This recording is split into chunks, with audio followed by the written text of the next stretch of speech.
And now that push is becoming more international. Like, now we got, Scandinavians, Europeans, like just all over the world, kind of pushing for this movement to kind of make this thing bigger. Right. And I think that's why it's such a great thing. And, for Berklee to actually take that on and, introduce that to the students, that's a huge, huge thing.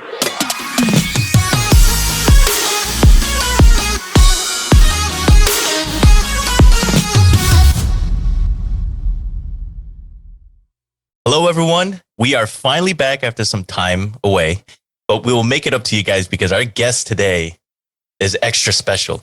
But before we head into our episode, make sure you guys subscribe and follow us at Talkback On for news and updates on our exclusive giveaways.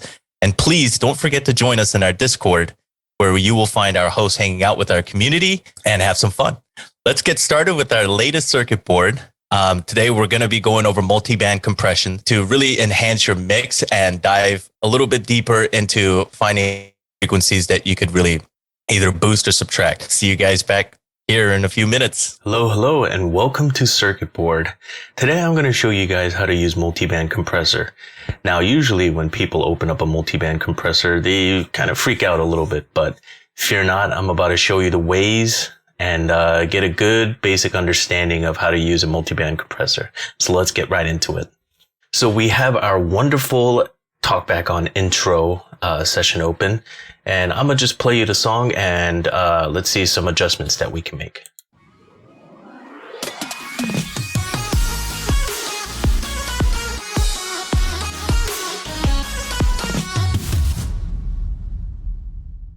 Cool. So one of the first things I notice is the kick, as punchy as it sounds, I feel like it could use a little bit more meat. So let's open up a multi-band compressor. I am going to use the beautiful Fat Filter multi-band.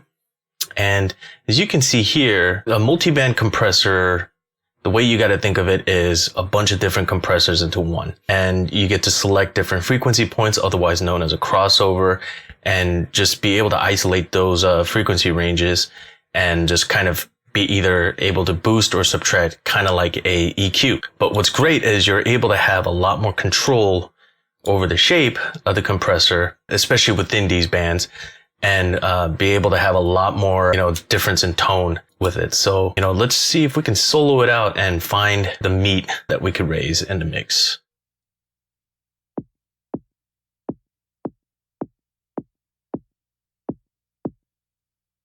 Nice, I like that. So let's get that boosted, maybe with a narrower Q.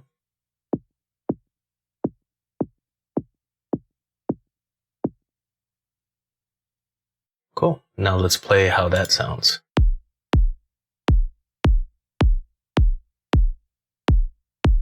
Cool. Now I can hear the attack of it kind of sounding a little too pointy, so let's see if we can take care of that. Once again, I'm going to find a certain frequency and then try to go from there.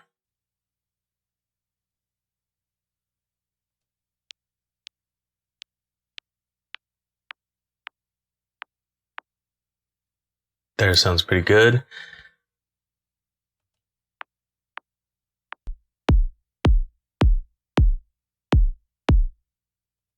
Cool. Let's try bypassing it and playing it back again.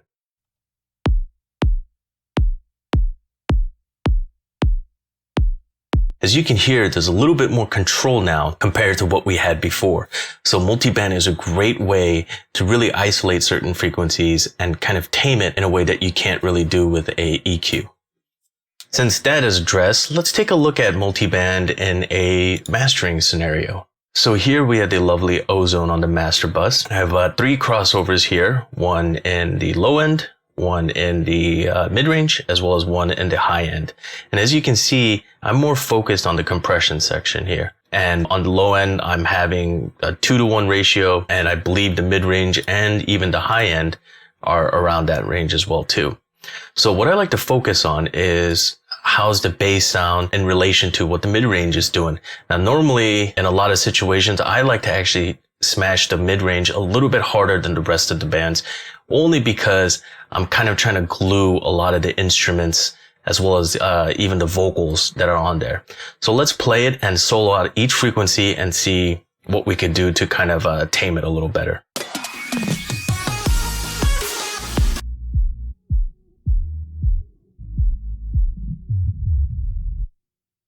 So we have a little bit of compression going on just from the low end. The mid range is definitely going to be a lot higher.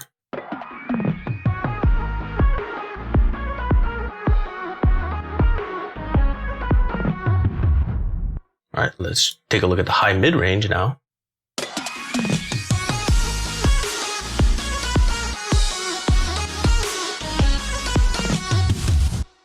Okay, let's reduce that back a little bit because now I'm starting to hear it too squished.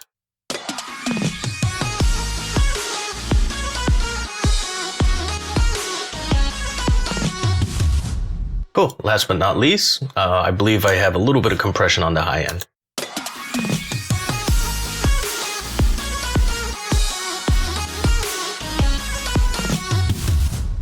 I'm catching a lot of the harsher frequencies as well as anything that tends to kind of peak around that range. As you can see, you have a lot of control in shaping your tone with multiband compressors. It can range from using it on individual instruments as well as all the way up to your mixes. Rather than looking at multiband compression as a whole, focus on a certain frequency range and start from there. Hope you guys enjoyed this one, and I'll see you guys next time. Welcome back, everyone. We are Talkback On, and this is episode 13. Woo! Wow. I don't think there's a show out there with this kind of star power amongst the host. And with that being said, we have Jae Chung, superstar producer, legend, and one of the original members of Solid. I saw that someone on the internet thinks that you're also a multi-billionaire, so congratulations. Oh, man. Billion pesos. Hey, good to be back. We have a KAIROS award-winning multi-platinum producer and songwriter. He is also the founder of Decade Plus Music Publishing. And I myself, KO, chief engineer for KAIROS Music Group and director of A&R at Decade Plus Music Publishing, where we bridge entertainment and culture worldwide. Today, we have a very special guest. She is the assistant chair and professor at Berklee College of Music. She is also an author, pianist, and is responsible for bringing so much awareness and knowledge to the culture of K-pop through academics for the next wave of professionals in the music industry. Please welcome Dr. Hae Joo Kim. Welcome. Thank you for having me. It's great to be here. It's a real joy. Thank you. I think a few times that I've seen you, you've always interviewed us, and now we're going to grill you today. Oh, no. I don't know how I feel about that. Okay. Speaking of interviews, so to start things off, so what was that spark that introduced you to K-pop? Yeah, I think I want to say that there's a phrase in Korean called 모태신앙, which means that you're born into a certain faith, that you don't have a moment of conversion, and that it kind of seeps into your life, right? And I want to say it was kind of like that for K-pop, because it's something that I was aware of, and it just was kind of in the ether for me. And I don't know that I would pick one moment or one group where I said, oh my gosh, what is this? It's K-pop. I want to get into it. I mean, it wasn't like that for me. Being a Korean American, growing up in a coastal city, I grew up in New York City. So I don't have that sort of testimonial moment of K-pop, but as K-pop was rising, I definitely, BoA was certainly on my radar, and Rain came to the Garden in 2006, and I was there. And I was at a lot of things just on the ground in person. And of course, when Big Bang started to tour, that was a really nice moment for me. And, I went to see them, and I really enjoyed Big Bang songs, but that, I was already in the kind of mid-O's. But yeah, I mean, ever since, we typically mark Sateji as the milestone in 92, that debut. But, since then, it just was kind of, I think, an incremental, more daily, more regular thing, as opposed to this one moment of, it's what I found. Yeah, if that makes sense. I love how you said that it's almost kind of like fate, it's like destiny, right? And And funny story is, as soon as I finished, engineering school and stuff, I was in my head, my game plan was like, all right, let's just go out there, be in as much sessions as possible. And that kind of led to my career being more with like Western artists. And then I remember telling my parents, like, hey, mom and dad, like I'm working with so-and-so and so-and-so. But it wasn't really until like I got my first cut in K-pop through the help of KAIROS, where my parents actually took me seriously. And and they were like, oh my gosh, you're actually doing like music now. And at that time, that made me realize it's like, hey, like this is more than just finding success in music. This is kind of like, I'm not only representing like our culture and our identity, but also just, doing, as you said, sometimes it just feels like it's where you belong. So right, I find it funny how that works. Yeah, and I think for me too, if I may just chime back in, the whole kind of avenue towards officially being interested in researching about K-pop really had a lot to do with my own identity as a Korean American. I mean, I really had like a personal investment in it. It wasn't just like a research topic for me, right, because it was just so much more naturally. That's awesome. I know Jae Hyung has spoken at Berklee, and KAIROS recently visited Berklee to attend an event and speak at your class.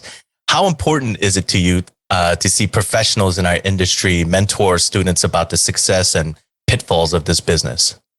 Yeah, I mean, that is just so critical. This is what we do at Berklee. And, I am just so just delighted that, to bring in such great talent, the people in this room, and to bring in the kind of the close insight that you all have, because I see that that's something that, you can't get from a textbook. There are many textbooks out there, but you can't get that stuff from a textbook, and you really need the on the ground experience and eyes and ears, and just all the stuff that kind of goes on, from the technical stuff, the craft stuff, but also like the cultural stuff. When you're navigating an industry like K-pop, so it's really important for me as somebody who kind of, facilitates or mediates or curates that sort of experience for the students. It's the only way that the students who are really going to emerge and graduate as the next generation of creatives, to have that insight, like straight from the artists, so meaning the people in this room, So that's something that I'm very proud to do, and that I take delight in doing. And I see that as a very important piece of the education that we provide at Berklee. Awesome. I just want to add to that too. So Dr. Hae Joo is a big reason why, a lot of the K-pop content and, just a lot of the K-pop education and awareness happens, I think, in Berklee, and not just there, but just how everything, comes out from the academics field, and it's something that I really appreciated just last time, I visited. It was a really eye-opening experience for me personally, because I just saw how hungry, the students were, and just how passionate they were to not just succeed in this industry, but also preserve and protect, everything that that people have done from the past to now. And I think for us as professionals, we are kind of in this space, and we get so caught up in our work, and we forget kind of how it all started, And so I kind of shared this with you last time. I was out there. I was saying how, I had a moment of reflection to just how, I was at school one time, and having these dreams and goals and aspirations, and hoping that one day I'll get a chance to even just submit demos, and just seeing how, we saw students with, the CJ event that you coordinated, just seeing how they were so eager to play their demos. And I think some of them even just asked, can we play one more, two more, seeing that was just incredible, because a lot of times in the professional field, like when we're in the studio, I go, any questions? barely anyone asks questions. They just want to get in there, do their work, and leave.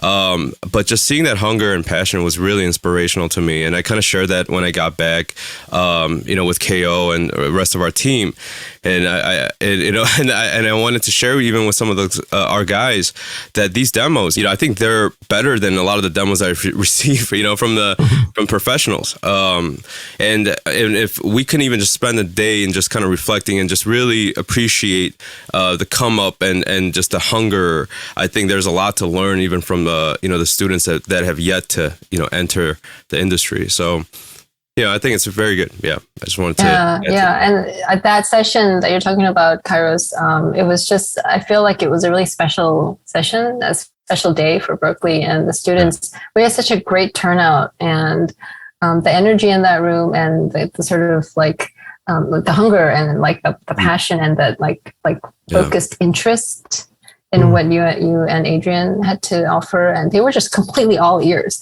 and I'm getting such good feedback from like pretty much everyone, and the students were just there's such a real interest in K-pop, and they just want to know, like, okay, so now what, and how can I get there, and how do I make it better, and how does it sound, and so it was just a wonderful mix that day. Yeah, it was also wonderful to have Jay Chong right here. I call him a friend to Berklee by this point, because he's, we've had him in so many times, but, all the time it's just like absolutely terrific. The stuff that, Jay, that you say and you share and you offer, and the insight and the advice, and just like the history that you embody.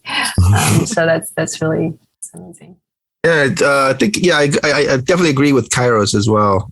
Just when I do those lectures or whatever, I take away, I think, more than the students sometimes. I get reminded of like, wow, like, because a lot of times we're just kind of working and it becomes routine or even mundane sometimes. And I think even as recent as just like today, I was just kind of like contemplating like, oh man, like, kind of like, do I need to do I just need to keep doing this or what, kind of thing. And then I see the hunger, and it kind of took me back to when I was that age and, in college and really wanting to do it. And, that hunger, right. To see that again, it was very inspiring too. And it's cool that, like I would say just like 10, 15 years ago, if you went to Berklee, K-pop wasn't one of those things you would consider working in after you graduate. Right. So, it wasn't even in the, in anybody's minds at the time. And now the fact that even non-Koreans are, like seeing K-pop as one of the genres to be working in, after they graduate is a huge, huge feat, for K-pop, right?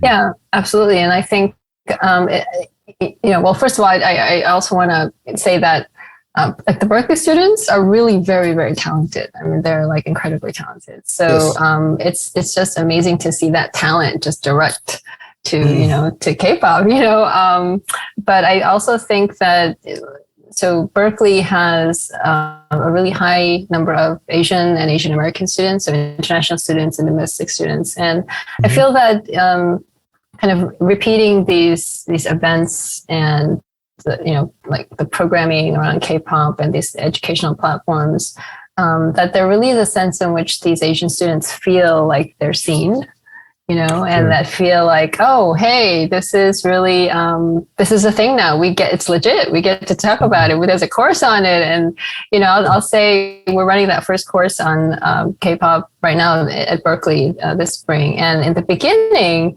there were sort of like these moments where it was like, so K-pop, like, actually, like, I listened to K-pop, but I didn't know that, like, I was talking to someone and, like, they listened to K-pop too. And I was like, yeah, you listen to K-pop too? I listen to K-pop too. And so it was kind of like, not that they were ashamed of it, but there was still a sense in which they weren't so open about it. Yeah. But, and I tell my class, I'm like, boldly say, I listen to K-pop. This is something that, that interests me. I mean, and I think that, I really have an excellent class and a really great group of students this semester. And I think that, or maybe I'm just wanting to see that, but I do feel like there's a sense in which the Asian students and Asian identifying students and the students around the K-pop community feel like they now can say, hey, yeah, K-pop, you know, and so that alone, it's no longer a guilty pleasure. That's right. Or no longer a secret. Yeah. And also, I mean, the fact that now, you know, K-pop writers are becoming like worldwide known producers too, right? Through all the hit songs out here as well. But, you know, just like you were mentioning, like Rain and, you know, all those K-pop artists that were, you know, coming through the US, you know, far back as like 2006 or so, right? Like back then, it was still, I think most kids that were majoring in music who were Asians were probably thinking like, oh man, I don't see too many of, you know, my, like people that look like me working in the industry or even around me. And now, you know, people like Kairos coming through and, you know, there's like proven cases of proof positive, right? So, you know, and I used to always say like, hey, you know, we need more of our, you know, more of Asian American kids getting into entertainment. Because that's right. You know, even with social issues or any kind of, you know, even with this whole, you know, anti-Asian hate movement and all this stuff, sometimes I feel like, man, like we really need some celebrity power to really get this message across. You know, a lot of times, you know, politicians or lawyers and doctors and celebrity chefs, like they're not really cutting it, right? Sometimes, right? So I'm like, you know, we really need people who could like really express through art and, you know, whether it's movies, acting or music or, you know, things like that. You know, and you know, even when it came to like big issues during the pandemic, you know, like, for example, like, you know, the Black Lives Matter movement, you know, one of the loudest voice was Dave Chappelle, right? Like he had so much to say about it and, you know, and everybody listened to Dave Chappelle more so than, you know, the usual, like, what we consider experts on the commentators. Yeah, commentators, right? So I think the same goes for our community as well. And I always encourage young kids to get into entertainment and try to push this thing forward because aside from, you know, being creative and musical and all that stuff, it's just as a community, we could have so much, you know, bigger voice in public when we do. Right? Absolutely. And I think that, Jay, like, that's such a big shift from just a generation ago, right? When it was just like, I mean, there was like nobody in the entertainment, you know, field because it was, if you're a musician, it was, you were playing piano or violin and that's pretty much it. Yeah. And then like actors, like who? I don't know, like maybe John Cho was an early one, but like, I mean, there was, I mean, just all the people that were in Karate Kid, the original Karate Kid, not Cobra Kai, the original cast of Karate Kid. Pat Morita. Pat Morita. Yeah. But absolutely, what you're saying is 100%. Like, we need the representation, and I think when that Asian hate started to really gain traction, unfortunately, you know, there was that thing that Daniel Dae Kim did, and you know that went around on the internet, but it really starts with that representation is really a real piece, you know, and I think that there's beyond the representation, there's a lot that needs to go on, happen on the ground in terms of just like the real work. But I think that representation piece really is critical.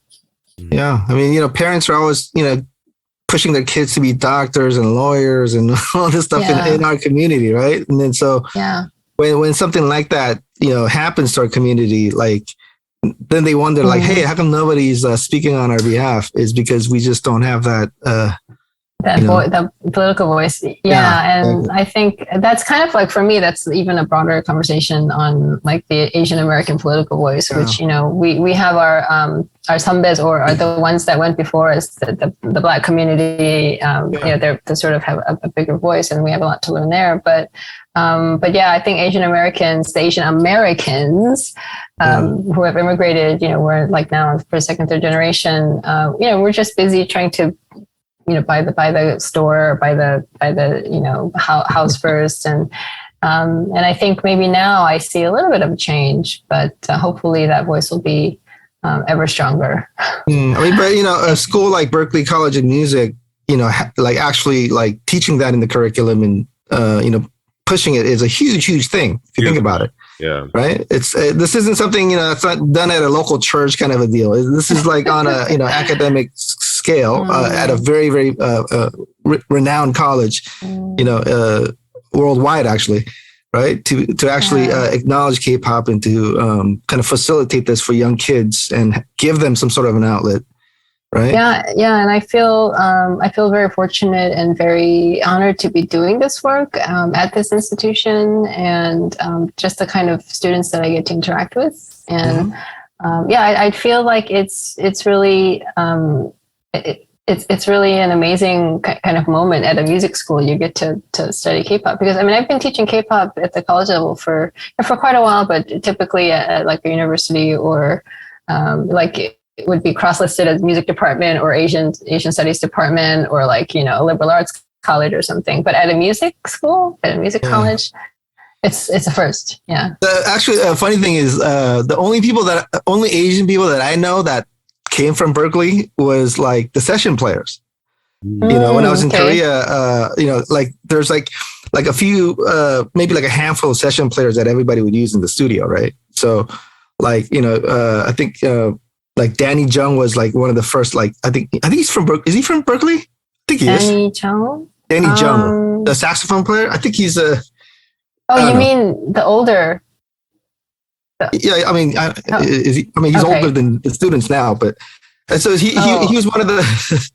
So he was one like a Korean American that came to Korea from Berklee. Okay. And as soon as the word gets out, hey, this kid is from Berklee, then everybody would call him to do sessions, right? Okay. So So, I don't know him personally, but there's like a handful of like Korean Americans that are like basically been on every single albums, like. Since the 90s, as session players. And a lot of them are from either Berklee or MI here in California, right? And they're out there. So, and they're still out there. But now like kids are getting more into songwriting and actually becoming artists, which is even more important, right? And then like a lot of actual like K-pop artists went to Berklee. There's a handful, isn't there? Yeah. I know a lot of Hubes that went there. Like I think like Yangpa was there. Yangpa, Kim Dong-yul was there. Yeah, Kim Dong-yul, Yoon-sang, yeah. Seon-tak, I think.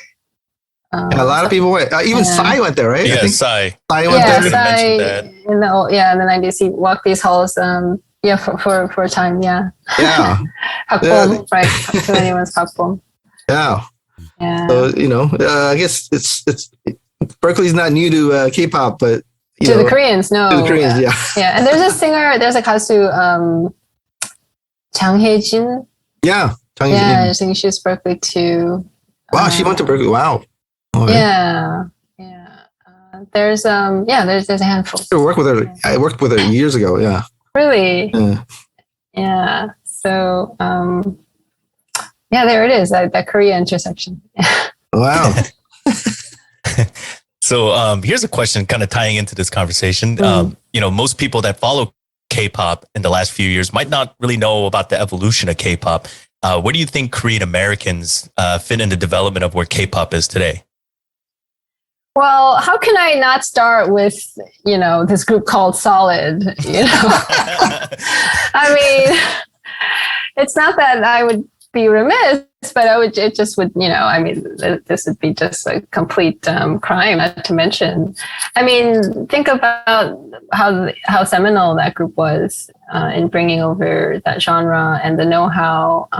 And I won't share it here in this room, but the stories that Jay shared that we were so privileged to hear when he visited my class, just in terms of from like equipment to production style to sound to all that stuff, at a time when Korea was really looking for that, this is like when Korea was globalizing, so I see that as a real critical piece. And, I feel like, and I think of someone even like Tiger JK, who was like, without him, I don't know, like he really made a mark on Korean rap, Korean hip hop, and I know that there was a domestic homegrown version of rap as well. But, he was a critical figure. There were so many, right? And this is just the talent. This is just the artists. Like, Solid was pretty much all Korean American, right? Like Kim Jo-han and Lee Jun, right? Yeah. And then there are people like one time, right? Danny M, Teddy Park, who is now, he's still involved, right? So there's like talent, and then there's the songwriting. I think about people like J Park, 2PM's J Park, right? Taekyeon, he's also diasporic, right? So it's like diaspora Koreans. We're thinking about Eugene and SES. I'm thinking about GOD, Park Junyoung and GOD. I'm thinking about people like Tableau. I'm thinking about, I don't know.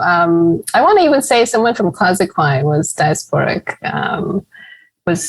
Alex, right? Alex, yeah, Alex Kim, right? Is it Canadian or something? I don't know if he was American.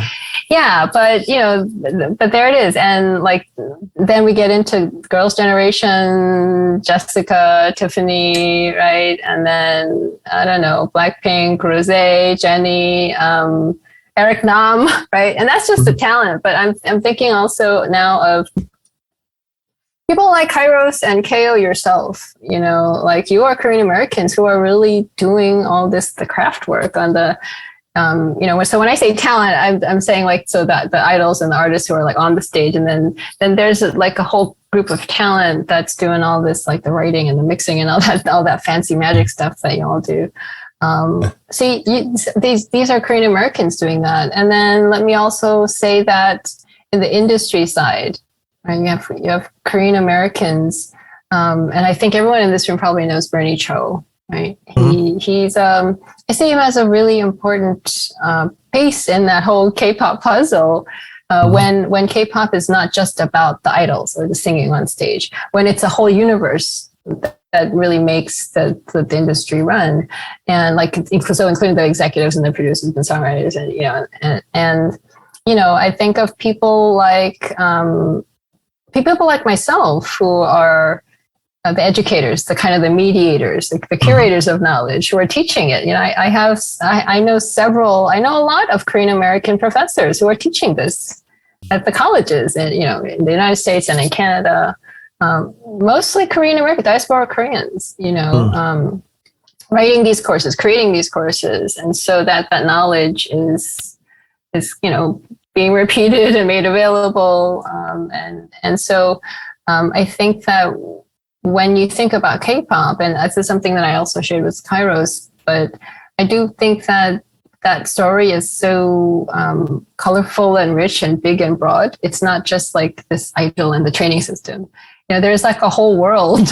There's a path. There's a way in which it moved to the point where it is now, and to get to the point where it is now, which is at like a very high level in terms of like visibility, that there was all this Korean American talent, this diasporic Korean talent that helped to make that possible.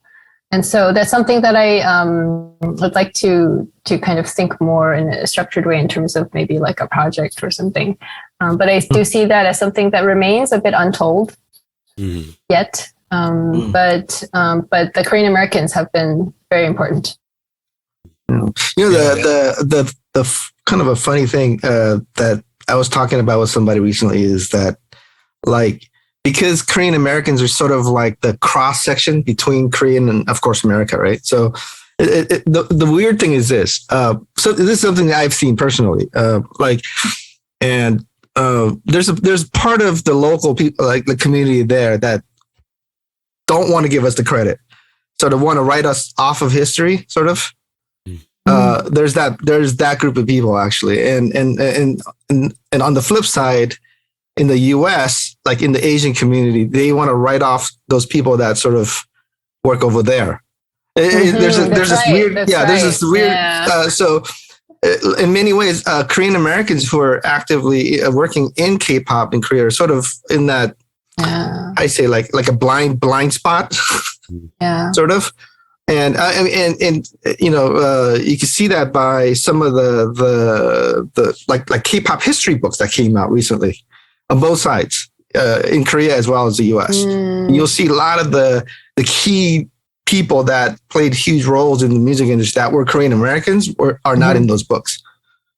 Yeah, and it's something that I just kind of seen, very frequently on both sides. So, I know Kairos and KO, we're all like kind of like based here in LA, and a lot of times, when you're not physically there and trying to like go head to head with these people, a lot of times they just want to kind of write you off. Right. And I think it's important that Korean Americans here really kind of collectively have our own voice as well on both ends, I think.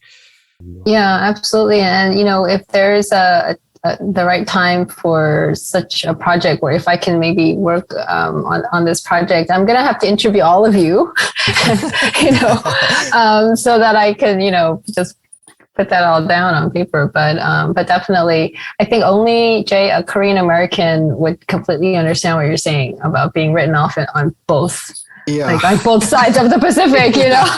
And that really is quite a feeling to have. And I don't know, it hits me like in a very particular way, because I know exactly what you're talking about. Yeah. I don't really want to get specific, but I mean, even with my own group, right, Solid, I feel like we played a pretty substantial role in the early Absolutely. 90s. And there's actually a K-pop history book about the 90s, and there's no mention of us at all in the book. So you mean in English? No, it's a Korean book. Oh, yeah. really? I thought that was very interesting. I'm like, okay, That's wild. This is about K-pop in the 90s, and it goes from Sateji straight to like DJ DOC and HOT and on, and they mentioned everybody too, right? Pretty much everybody. So I was like, wow, that's kind of strange. And then I read some like books here where they like mention about like those kind of things, and it's a weird thing, but it seems like a lot of like Korean Americans get overlooked on both sides. So yeah, that's an understatement. Yeah, I think. Oh, yeah. Go ahead. Sorry, Kairos. I remember someone asked me while I was coming up, they said, why are you doing K-pop? And he was one of my mentors, and, we were doing a lot of big records out in the West. And, and he said, don't do K-pop. That's minor league. That's barely minor league. There's nothing that you can do to, try to exceed. Like, you think K-pop is going to beat, some of the big records out here? Come on, stop dreaming. And I remember thinking to myself, I said, well, if I don't fight for this, if I stop representing our community, even if I'm not from Korea, and even if they don't recognize me as a contribution to what's going out in Korea, I gotta still put up a fight, because my identity still is rooted in who I am as a Korean, as a Korean American as well. So it was challenging, but always kind of seeing like the guys that really were there to fight those battles and fight those wars before us. Really, like, I think that's a big part of where K-pop is today. I mean, and so it's crazy to me to hear that, because Korean Americans, like, I know that a lot of Korean Americans are now in Korea or in different parts of the entertainment business, but for music, there's just so much for us to, just overcome, because I think we even talked about it, like K-pop, at one point we had to explain, what that was, what that genre is, and how, and so I spent most of my time trying to explain rather than playing the music. So now it's like, we're seeing it in Target, a whole K-pop section. We see K-pop as a genre on iTunes, and without Korean Americans, I think there will be a huge hole in K-pop. So yeah, absolutely. And if I may, not just K-pop, but with the whole rise of the Korean, the so-called Korean wave, the K-dramas, now widely known as K-dramas, these were mediated by Korean Americans too. Right. The understanding, right? So, I mean, like way before Squid Game, like this is like in the Coffee Prince era. So there's a website called Drama Beans. I don't know if you're familiar, but so this is run by a very, very smart Korean American woman. I mean, like excellent writer. Like she's analyzing the text, and she's talking about plot construction. I mean, and like it would just gain so much traction. And when I was in Korea doing field work, I had made a connection with her, and ended up inviting her to one of my classes at Wesleyan. But she just like her site crashed at some point because like it just became so like amazingly popular. But that website run by a Korean American, and then she had a critical staff of Korean Americans as well, explaining the cultural nuances, whether it's the language, whether it's the, oppa to the hyung to the onyu to the nuna, or like, whether it's the tropes that you see in the K-dramas, to just kind of, just fangirling about, an actor or, some kind of relationship or whatever it is. And then now K-drama is a thing, so that was all done by a Korean American team, and to your point, Kairos, about like, keep getting used to get the question, what is K-pop? I mean, I feel like we've made a little bit of a stride in that. I don't hear that. I used to get that question too a lot, and I don't get that particular version of the question anymore. Like people know, people, you don't have to kind of explain K-pop, but they do want to know like why K-pop, So I don't hear anymore. What is K-pop? Yeah. I hear now, why K-pop? So slight change. Yeah, and I really admire the work that you're doing at Berklee, because even myself, when I went to Columbia, Chicago, there was no K-pop, and there was no one to really talk about K-pop with, and I kind of shared my little story about how I used to listen to K-pop, and it was just generally through once a week when it came on TV, past 8 p.m. or something like that. But it's something that it really means a lot to me, because it was something that wasn't available, and a lot of people didn't know about it. And so when I see, people like Jae-hyung, and I remember, Glenn from Idol, wow. I was in a meeting with him, right, and we were talking about stuff, and then he just assumed that I didn't know anything about his past or his music, and so he was just like, I used to be in like this group called Idol, and we kind of, and he was kind of tying it in with something we're talking about, and in my head, I had to keep it professional. In my head, I was just thinking, I had all your albums, and I knew all your songs and everything, but I was just nodding my head, and then he's like, you probably didn't hear and never heard of us, right? And I was like, no, I have, and he's like, oh, okay. Now I can gauge where your age is based on that, and I was like, that's interesting, and we had a good laugh. But that's right. But it's interesting because like people don't remember Idol, or Glenn, and just what they did out there too. It's crazy because and it's not just me, I'm sure, but like Solid brought so much of the Western influence in a K-pop way and created that. It's not that they brought Western music to Korea. Not only that, like it created a new genre, altogether as K-pop. And I feel like that is a big part of where K-pop is today. K-pop is a mixture, and it identifies itself with a lot of different cultures and different sounds, and and so for us to get to this, I think it required people to really bridge that gap, and it just didn't happen overnight, so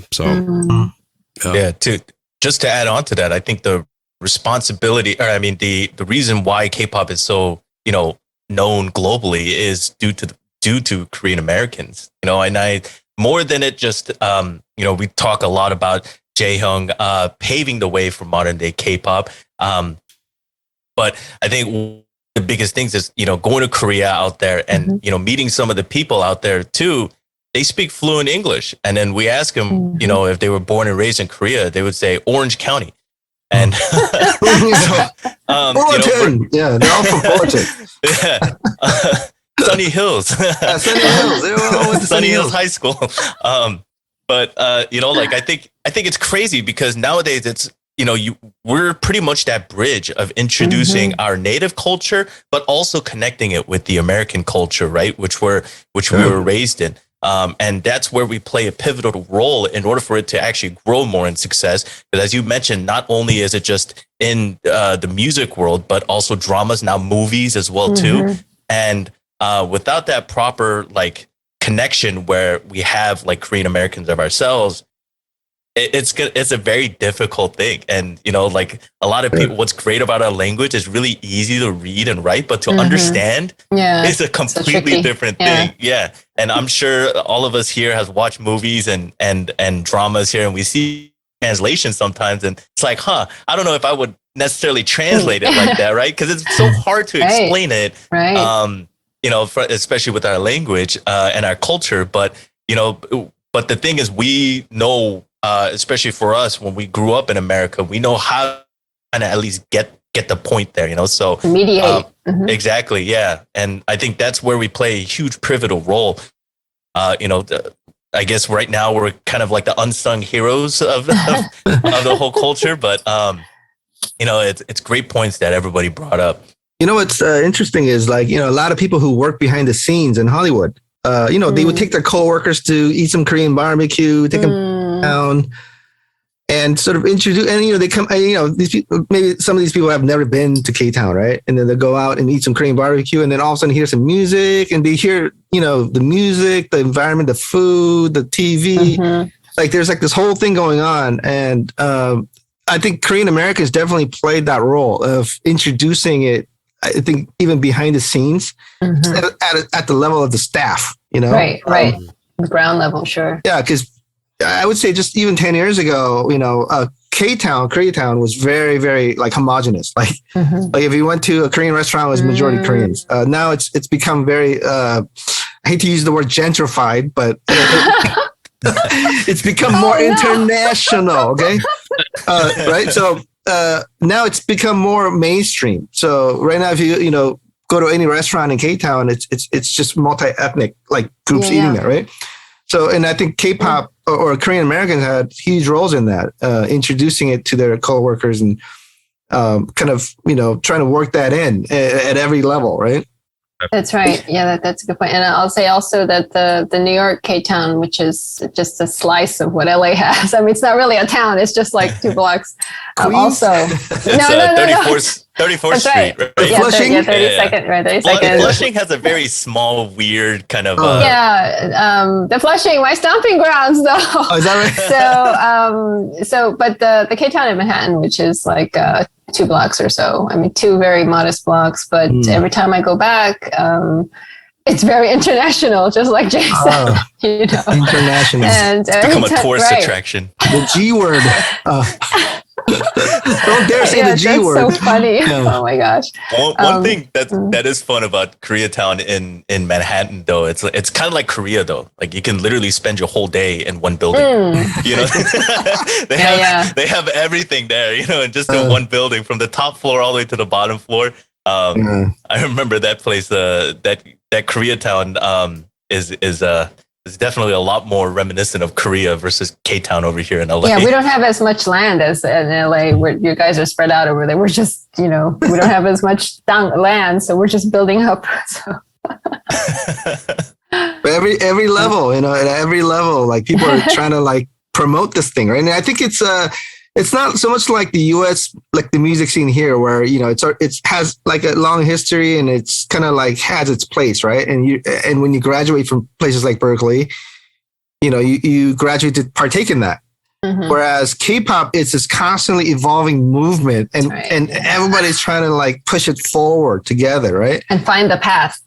Yeah, exactly. And, and now that push is becoming more international. Like, now we got, Scandinavians, Europeans, like just all over the world, kind of pushing for this movement to kind of make this thing bigger.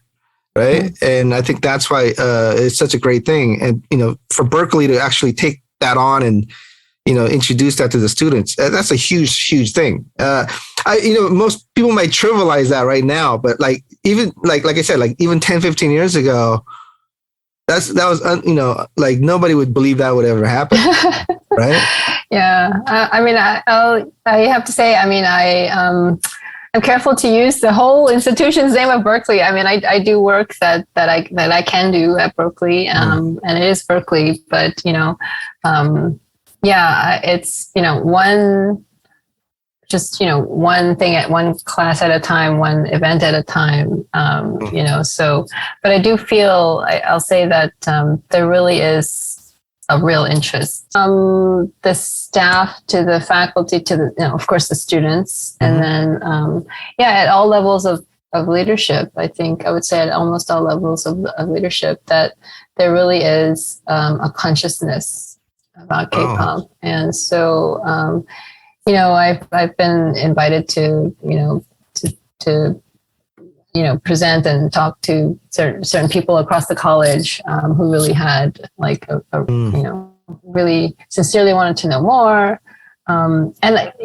Frankly, I think that not that Berklee is late, but it's 2022. And I would often think, I guess, over the past, I would say 5-7 years, that if there was a school stateside that would take on K-pop, then it would probably be Berklee. But having said that, I think that Berklee is not necessarily late to the game, but that K-pop is already in the middle. It's what I mean. So it's already quite it's like 20 plus years already in the making. So we came far when you find Korean food at Trader Joe's now. That's right. I just tried their tteokbokki and it's actually pretty good. Oh, really? I actually posted about this a few days ago on Facebook, but the tteokbokki is actually pretty good. Gochujang is actually becoming everywhere, like a common condiment now. It's also used as like in many recipes. Even like I've seen people who make like and it's like random. It's like stews, just like a good old like plain stew, and they would put gochujang in there because the flavor profile of it really adds to the recipe. So it's not just like they're using gochujang to make Korean food. They're using gochujang everywhere just to kind of like really enhance their cooking. Yeah. So do you know a show called Chopped? Yeah. So this is already, I don't know, like almost 10 years ago. I don't know, maybe not quite 10 years ago. But one of the secret ingredients was gochujang one time, and I thought, what is this? So that was really like, I was like, wow, like we've really come far. And I didn't know that they had tteokbokki at Trader Joe's, but I see kimchi at Whole Foods. I see kimchi at at this upscale sort of grocery store that's next to me. But I think also Michelle Obama, when she had that whole food campaign, eating well campaign, I mean she would do like the bok choy kimchi, or she would have her recipe. And so I think kimchi is something that's definitely like kind of recognizable now, and I think gochujang is very close to. Trader Joe's has everything now, like LA Galbi. They have really bulgogi fried rice. What else? They have so many Korean stuff. I think my parents. My parents shop all at Costco now. Really? Yeah, my they have goodness. bulgogi over there. They even sell like yukgaejang that's packaged, and apparently it's really good. Really? Wow. Yeah, I gotta try that. Yeah, and my parents are very picky. Whenever they visit LA, they only visit 2 restaurants here, and that's it. They won't try anything else, but they go to Costco and pick up like yukgaejang and just some of the bulgogi. They actually make, whenever we have like Korean barbecue or something like that, they always pick up the meat from Costco as well too. So they also sell. Do you know if that's bibigo, that yukgaejang? I don't think so. That's so wild. I've tried it. I tried it when I was in Hawaii. Actually, we went to a local Costco there, and it was actually really good. Really? I forgot the brand name. Yeah. Right. I have to say, like I feel like, I have to credit the current generation of Korean Americans that we kind of went through the suffering in lunch period at school with the Korean food, so that now these kids like that are coming up, they don't have to hide their lunches or hide the smell. I mean, you know what I'm talking about? Like, we would have to ask our parents, like, hey, maybe, cool off on the kimbap, maybe, like, they say that it smells and, but now it's like, I'm sure it's somewhat more welcomed, than it was in the past. So yeah, it's cool now. It's cool. Fancy. K-pop is just getting more international like recognition. Where do you see it growing from this current state? I mean, I can't tell you right now where I think it's going, but I have a certain faith now that it will maybe not die out in the near future because of that the core of flexibility that it has. There was a New York Times article around in the O's, and there was someone that was saying that K-pop is like some laboratory, but it's like a mixture of all these genres that we already know, but without the fingerprints in a certain way. And that's like the type of magic that they're doing in there, And so it's not that they keep keeping something similar and familiar, yet having its own twist on it when it comes out of that laboratory. That's this sort of the secret sauce that people are like, yeah, how do they do it? They keep it good. They keep good. It's good music, and they keep the fans engaged. I think in terms of conversation or discourse, I would say that the question of the K, may be up for discussion. At one point, do we drop the K? What does the K mean? And is BTS K-pop?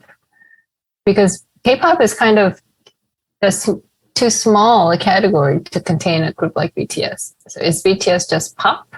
And so, and I was telling this to my class today that there was a pretty good article that I read recently that it's like calling Dolly Parton a singer-songwriter, or like the Beatles a rock band, right? I mean, yeah, all these young people are like, who's Dolly Parton? But yeah, so, you see a group like BTS and, they're making a mark, not on K-pop, but on the Western mainstream music industry, whether the Western industry likes it or not, So, and to that extent, the life of the K is something that, it's like there's a certain, army of people, I should say party of people that would claim the K. Like there's pride in the K, of course, we have to keep the K. But then there's another party of people who would say, yeah, no, let's drop the K. K is ghettoizing ourselves, So I think that conversation might be become more of a think piece in terms of the discourse. That's very interesting. Never really thought about it that way, but I think you're right because if you think about the Beatles, it's Britpop, but they dropped the Brit, right? That's right. It became pop, and perhaps I think when the U.S. sees more Asian faces on TV, maybe they'll become more because even with like the black music here, like the black community here, there's people who consider themselves pop artists. Like Michael Jackson was the king of pop. Right? So I think when you get to that scale of BTS, you're breaking records out here and outselling pop artists out here, and pop stands for popular music, right? That's right. It's not an ethnic thing, right? And to put the K there is really, like you said, it's quite confining. It's confining, and it's confining it to specifically Koreans. If you think about it, because K obviously stands for Korea, right? And my thing was, even just 10 years ago when I was producing like Asian American acts, it was like more like, hey. Before the term K-pop became a thing, or while it was becoming a thing, we're like, hey, should we call it A-pop, like Asian pop? Because when the Westerners see us, they don't know for Koreans, Chinese, or Japanese, what ethnic, what we are. So, collectively, we should call it A-pop. And actually, some people did actually implement the A instead of the K, but K just took over, right? But I think at the scale, that it's going right now, I would really like to see K-pop just be part of pop culture in America. Like, it's just Asian act. Like, and I love the fact that it's a cool group that happens to be Korean, and it's not like a Korean group that's cool. Yeah. Right. Exactly. And I think people should really judge music based on the music, and their ethnicity shouldn't be really the forefront thing, Yeah, I'm right? telling you, Zoom should have a snap emoji. I keep saying this. Just to kind of add on to that too, if we look at the Billboard charts today, the top songs that are out there, it's not like a genre specific style of song. It's not like where it's like super hip hop based or it's super dance based. They're all a mix of genres, if anything. Mm-hmm. So the fact that that we're under this K-pop genre, I mean, you bring in a very interesting point. Yeah, because at the end of the music, pop is so different. Right. I mean, I think BTS really they've done many things and they've have broken many records and the list is long, but they are really changing the face of pop music. Mm-hmm. And this label of K-pop, I wonder if maybe today at this point in history, we really need the K. But I wonder at a different point in history down the road if we may not need or want the K. I have a sister who, would claim that we need to keep that K, I mean, it's like I told my class recently too, that this world music category, remember when we used to, the Tower Records would be open and right. I mean, I hated that. Right. So world music is like, you're next to all the, that's right. It's a ghetto. It's kind of ghettoizes there's a hierarchy, and it's like anything that's not Western American or Western sort of certain sounding mainstream music. It's like kind of delegated to world music, which is an artificial category, and it's a category that it was made by the industry because we needed to categorize everything that was not American or everything that was not Western. So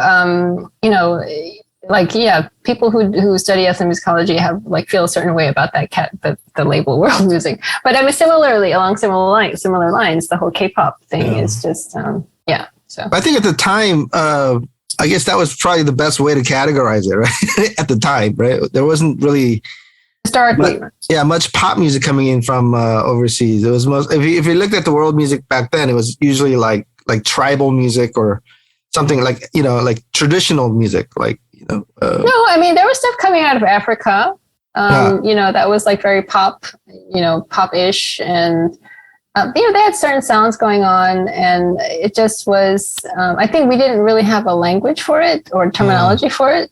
And that's why it was relegated to just world music.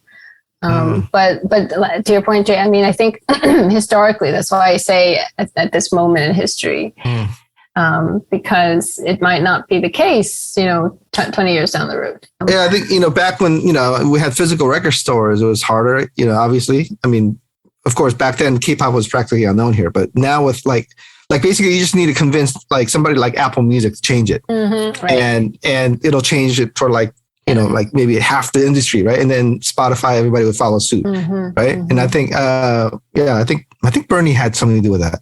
Let me ask him later. I remember him telling me that at one time. That's very interesting because maybe to drop the K, like you were saying, maybe that is preventing a group like BTS getting the Grammys. I mean, not saying the Grammys is everything, but for them to be the biggest group in the world, but to not receive a real nomination. And that's really crazy, and I think this is so fascinating because obviously we needed the K to find our place in the industry, and then there's going to come a time where we might need to let go of the K so that we can further create growth. So very cool. Yeah, and just one, I know we're kind of going over time, but the EMAs, and I'm sure you all know this, but I think it was 2019, perhaps 2018, BTS was contending, but because they were not put forth in any of the main categories, in that particular year, they made a category called K-pop, best K-pop song or whatever. Whatever category that was. And so, they won it, but there was a lot of pushback. They said, this is a brand new category that they made so that BTS could compete, right? The understanding being that BTS couldn't compete in any of the main categories. And so there was that pushback. They came back the following year and they were able to compete in the main category and they won. Yeah, not the best K. They won the best K-pop, XYZ, whatever that particular award was. But they also won the main flavor of that award as well. So that's a real story. As mentioned earlier, you're doing incredible work at Berklee, but we also appreciate your commitment to just how that impacts the professional world. So why do you think it's important for modern music to study K-pop? Yeah, I guess there's a couple of ways to answer this. Being a Korean American, an Asian American, I think that people should look this way and study K-pop because there's a lot of interesting things going on in K-pop and a lot to be learned, whether it's the music itself, the content, the business approaches. I think that diversifying the musics that are studied and that are given attention, for me, that's important. And why is diversity important? Because it helps in understanding, facilitating understanding, just as being a larger music community. But it also kind of like makes us better. Like diverse, if you have a diverse mix, it just makes everybody better in terms of just push each other and bring more new ideas. And so everyone's not singing this, like thinking the same or doing the same thing. So that's always a win-win, I think. And I think that K-pop is really at, on the cutting edge of a lot of things, whether it's the way they handled the pandemic. That was like, and I'm thinking of BTS, but I'm also thinking of the stuff that SM was doing with the streaming concerts on BeLive, with Naver, they did on BeLive, I think. And that's very forward thinking. And this is stuff that the Western music industry is interested in, and they're looking, their heads are turning, and, I don't remember all the figures, but that even just that first live streaming concert was like 20 million that BTS made, right? Just like staggering, But not just that, it's that whole concert experience. They are playing, they did a concert in Seoul, BTS, and the whole, the live play. So it's like they screened the concert at a theater, right? So that's there's a model, right? So just the way that they bring music to the fan community, because really it's all about building a fan base, right. And connecting with another human being. And how are you going to do that? And I think that K-pop is really well positioned to offer this lesson because K-pop really has the fans, the audience at the center. And I sometimes tell my students that, like in the West, the US model is American artists, it's all about the artist, but in K-pop, it's really very much about the fans. It's a fan-driven industry. And to that end, it's really considering the fan experience, in the small details, in the packaging, and also in the, they're making the content, but they're making the platform for the content so that the fans can consume this content. So I think there's a lot to learn there in terms of how to expand the music industry, what the music industry does and offers. Yeah, well said. I think it's more than just the music itself, right? It's almost become like a lifestyle in a sense, and it attracts, as you said, where the audience is kind of in the center. It's more than just having loving their music. It's almost kind of like they dream about them, dream about wanting to be with them, and just being able to collect some of the exclusive stuff. It's a lot more than just the music itself, and there's a business aspect of it, the whole marketing aspect of it, but it's introduced kind of like a new way of how music is being used now, because we talk about the digital age now completely being different from what the CD, during the CD era. And I think something that I could probably say that in Korea, they've mastered almost more than here in the States sometimes. Last question. Do you have any advice for anybody out there that wants to be part of this industry? Advice, like I come to this meeting today, I don't work in the music industry in the sense that, I'm not in the studios. I mean, I work in the industry in the sense that I'm an educator, and that's one piece of the whole ecosystem. I think when the question is give me a tip or an advice, I tend to request that from my own guests and artists. But it's hard to not sound kind of trite. And I've been asked this question for some reason several times over just the past couple of weeks, and I would say that instead of like a real like industry tip, I want to say like whatever it is that is your path, whether it's songwriting or producing or mixing or whatever it is, like make sure that you're working with people. So I think remember to be as good a person as you can. And that is to say, say please, say thank you. Don't assume things about people. At the end of the day, the music industry is huge, but at the end of the day, it's people that work in it. And it sometimes breaks my heart when people kind of forget that. And, the music industry, whether it's in Korea or whether it's here, can be a harsh place, and I think everyone's trying to protect themselves, which is the way it should be. But I think maybe always kind of considering another person in just a small interaction or a big interaction. I know that sounds that can sound ideal or perhaps a little naive, but I think that especially in this digital age, we lose some of our humanity in a sense. Even as I'm here telling you that K-pop is killing it with the technology. We've become somewhat primitive.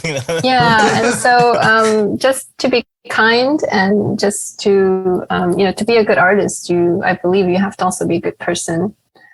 That's just my personal belief, because even in Western art music, when you perform at the highest level and you have amazing technique, there's a sense in which you won't reach a person because the performance is cold or because the interpretation is